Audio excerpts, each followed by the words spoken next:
गोस्वामी तुलसीदास जी जब रामचरितमानस को लिखने लगे, प्रमाण तो नहीं लेकिन विद्वानों से सुना है और विद्वानों को लिखे ग्रंथों में पढ़ा भी है, और एक नहीं बहुत संतों से मैंने सुना है। वो ये कि गोस्वामी तुलसीदास जी जब रामचरितमानस लगे लिखने तो नाम के प्रति इतने आकर्षित थे, नाम के प्रति इतने आभारी थे, नाम के प्रति इतने निष्ठ थे, वो राम कथा को लिखना चाहते ही नहीं थे। उनको सबसे अच्छा लिखना नाम पसंद आता, बस नाम लिखता रहूं, नाम लिखता रहूं, अपने आप ही कथा बन जाए भले, लेकिन मैं नाम को छोड़ करके कुछ और ना करूं। नाम ही जपूं, नाम ही सिमरूं, नाम ही लिखूं, नाम ही बोलूं। लेकिन गुरुदेव भगवान की आज्ञा है राम कथा लिखो। लिखना नहीं चाहते थे, चाहते नाम लिखना। ऐसे नाममय गोस्वामी तुलसीदास जी का जीवन था। इसलिए कहा जब गिरनार की गुफा से सिद्ध योगी आकाश मार्ग से चल करके गोस्वामी तुलसीदास जी के पास पहुंचे, आपने इस अलौकिक सुख को कैसे प्राप्त किया और माया के दुख को, माया को कैसे त्यागा है, योग के द्वारा, ज्ञान के द्वारा या भक्ति के द्वारा, क्योंकि तीन ही मुख्य साधन है। तो गोस्वामी तुलसीदास जी ने कहा ज्ञान ना योग ना भक्ति बल। मैंने माया को जीता और अलौकिक आनंद को प्राप्त किया, तो कहते हैं ना ज्ञान से, ना योग से, ना भक्ति के बल से। ज्ञान ना योग ना भक्ति बल, केवल नाम आधार। केवल नाम जप की महिमा है। जो भी आप देख रहे हैं इस जीवन में, जो भी कुछ अच्छा है वो नाम की कृपा से है। तो गोस्वामी तुलसीदास जी नाम छोड़ करके ना कुछ लिखना चाहते हैं, ना कुछ बोलना चाहते हैं। गोस्वामी तुलसीदास गुरु की अवज्ञा नहीं कर सकते, और गुरु ने बताया कि भगवान शिव ने मुझको आज्ञा दी है कि तुम गोस्वामी तुलसीदास जी को राम कथा जो मैंने तुमको सुनाई सुनाओ, उनको वैष्णव बनाओ, कथा का दान करो, फिर वो कथा को लिखेंगे। तो आपके द्वारा भगवान शिव लिखवा रहे हैं, इसलिए आप लिखिए। तब सोचा कि लिखूं कैसे, नाम छोड़ना पड़ेगा मुझको। नाम लेखन करूं, नाम जप करूं, नाम चिंतन करूं, नाम सुमरन करूं। फिर उन्होंने एक काम किया, जैसे विष के साथ राम लगा दो तो क्या बन गया, विष शब्द के साथ राम शब्द लगा दो तो क्या नाम बन गया, विश्राम बन गया। तो विष भी विश्राम हो जाए यदि विष के साथ राम लग जाए। और मथुरा में 3 अक्षर है। मथुरा में कितने अक्षर हैं? मथुरा शब्द में 3। अंतिम अक्षर कौन सा है? जल्दी बोला करो भी, बड़े मौन लेके बैठे हैं। मथुरा में अंतिम अक्षर कौन सा है? रा। और प्रथम अक्षर मां, तो क्या बन गया? राम। तो मथुरा से राम को निकाल दो, बाकी क्या बचा? थू। तो मथुरा से राम निकल जाए वो भी थू बचता है, थू, त्याज्य। और विष के साथ राम लग जाए तो वो भी विश्राम हो जाता है। तो मैं राम नाम के सिवा कुछ भी लिखना नहीं चाहता, लेकिन गुरु आज्ञा का उल्लंघन नहीं कर सकता, इसलिए मैं राम नाम साथ में लिखता रहूंगा। कैसे? तो उन्होंने 5 अक्षर, पंच परमेश्वर का स्वरूप 5 अक्षर भगवान के नाम के छांट लिए। कौन कौन से 5 अक्षर? राम का 2 अक्षर रा और मा, सीता जी के 2 अक्षर सा और ता, कितने हो गए? रा मा सा ता, कितने हो गए? 4। और 5वां अक्षर या, या का अर्थ यति। यति लक्ष्मण भी हैं और यति हनुमान जी भी, ये दोनों यति।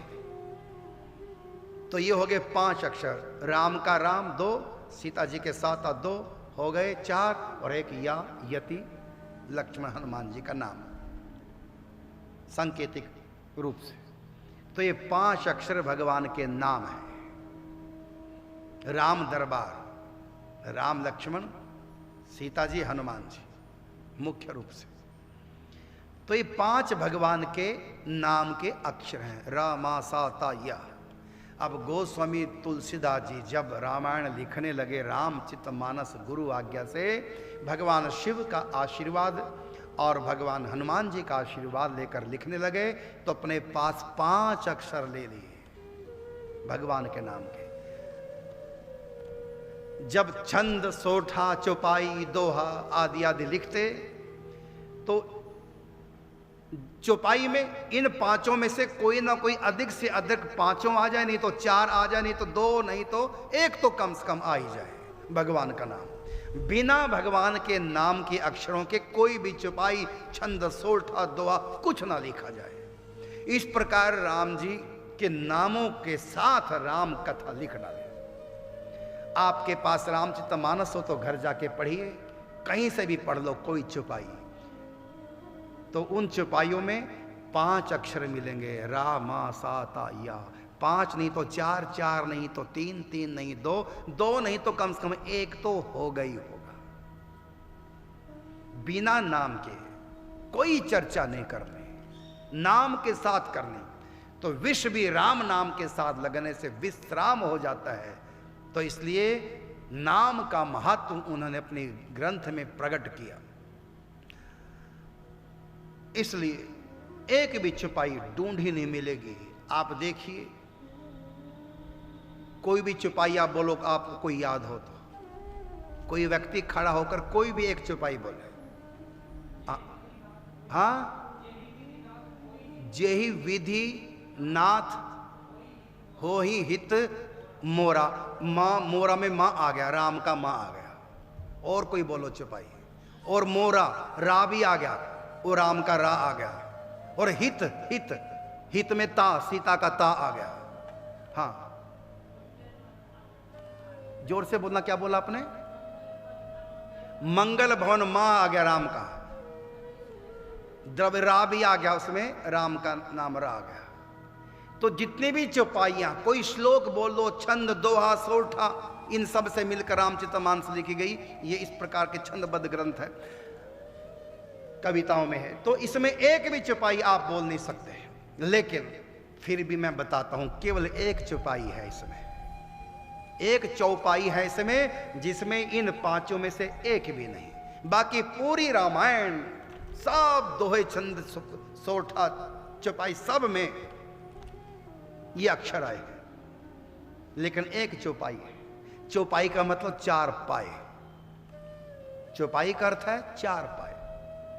एक चौपाई है जिसमें इन 5 अक्षरों में से, माने 5 परमेश्वर में से, प्रभु के नाम में से एक भी अक्षर नाम का नहीं आया। वो चौपाई है उत्तरकांड की। वह है,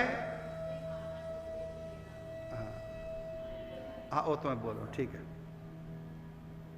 झूठ ही लेना, झूठ ही देना, झूठ ही भोजन, झूठ चबेना।